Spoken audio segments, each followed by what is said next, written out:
السلام علیکم ورحمۃ اللہ وبرکاتہ۔ الحمدللہ رب العالمین والصلاة والسلام علی رسول اللہ، اما بعد۔ اگر آپ بھی ہر فرض نماز کے بعد اذکار مسنونہ سے پہلے تکبیرات عیدین پڑھتے ہیں تو یہ پیغام، یہ میسیج آپ کے لیے بڑا ہی انتہائی اہم ہے۔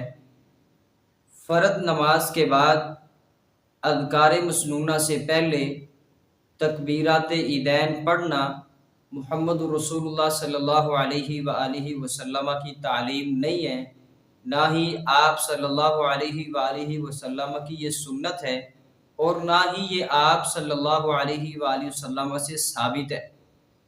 بعض لوگ کہتے ہیں کہ بھئی اذکار ہیں، اللہ کی تکبیرات ہیں تو ہمیں یہ پڑھنا چاہیے۔ بھائی آپ پڑھیں، لیکن جو رسول اللہ صلی اللہ علیہ وآلہ وسلم نے فرض نماز کے بعد کیا ہے ہم نے وہی کرنا ہے۔ پہلے جب نماز آپ پڑھ لیں تو رسول اللہ صلی اللہ علیہ وسلم پہلے اللہ اکبر کہا کرتے تھے، پھر 3 دفعہ پڑھا کرتے تھے استغفر اللہ استغفر اللہ استغفر اللہ۔ اس حدیث کو امام بخاری رحمہ اللہ تعالی نے اپنی صحیح بخاری میں نقل کیا۔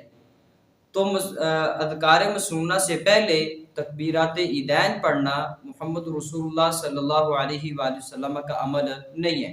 آپ اذکار مسنونہ اللہ تعالیٰ کی بڑائی، اللہ تعالیٰ کی تکبیر، یعنی کہ آپ اللہ اکبر کہیں، پھر اللہ سے استغفار کریں، تسبیحات پڑھیں، آیت الکرسی پڑھیں، معوذتین پڑھیں، سورہ اخلاص پڑھیں، اس کے بعد آپ جو ہے انفرادی طور پر یہ تکبیرات عیدین پڑھ سکتے ہیں۔ اجتماعی طور پر پڑھنا رسول اللہ صلی اللہ علیہ وآلہ وسلم سے ثابت نہیں ہے۔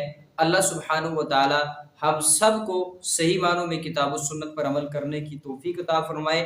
الحمدللہ ثم الحمدللہ، ہم نے جب بھی بات کی ہے پوری ذمہ داری کے ساتھ بات کی ہے۔ آپ اس بات کی بڑے بڑے علماء سے تحقیق بھی کر سکتے ہیں۔ اللہ سبحانہ و تعالی ہم سب کا حامی و ناصر ہو۔